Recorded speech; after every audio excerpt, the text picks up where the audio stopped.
FIFA বিশ্বকাপে ৪৮ দলের এবারের আসরের সর্বোচ্চ ১৫৪ জন ফুটবলার আছেন ইংলিশ প্রিমিয়ার লিগ থেকে। তালিকার ২-এ থাকা বুন্দেসলিগা থেকে খেলছেন ৯৪ জন, স্প্যানিশ লা লিগা থেকে ৮১ ও সিরি আ থেকে খেলছেন ৭৬ জন। এছাড়া ফ্রেঞ্চ লিগ 1 থেকে ৫৪, ব্রাজিলিয়ান লিগ থেকে ৩২ জন প্লেয়ার মাঠ মাতাবেন বিশ্বমঞ্চে।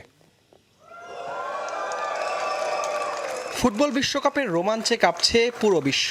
৪৮ দলের এই মেগা টুর্নামেন্টে বিশ্বসেরা তারকাদের যোগান দিয়ে মাঠের রাজত্ব ধরে রেখেছে ক্লাব ফুটবলের শীর্ষ লিগগুলো। বরাবরের মতোই বিশ্বমঞ্চে সবচেয়ে বড় আধিপত্য ইংলিশ প্রিমিয়ার লিগের, যেখান থেকে এবার মাঠ মাতাবেন সর্বোচ্চ ১৫৪ জন ফুটবলার। এবারের আসরে অংশ নেওয়া ৪০টি ভিন্ন দেশের স্কোয়াডে আছেন প্রিমিয়ার লিগের খেলোয়াড়রা, যার মধ্যে ম্যানচেস্টার সিটি থেকেই যাচ্ছেন ১৯ জন এবং আর্সেনাল থেকে থাকছেন ১৬ জন ফুটবলার।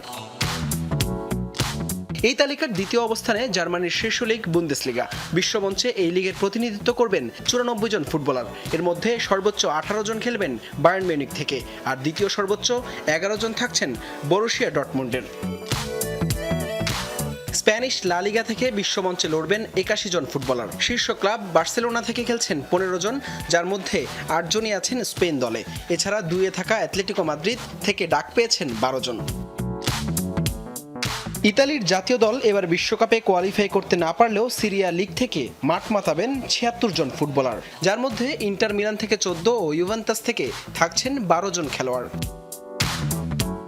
ফ্রেঞ্চ লিগ 1 থেকে ৫৪ জন ফুটবলার জায়গা করে নিয়েছেন বিশ্বকাপের স্কোয়াডে, যার মধ্যে ফরাসি জায়ান্ট পিএসজি থেকেই থাকছেন ১৭ জন।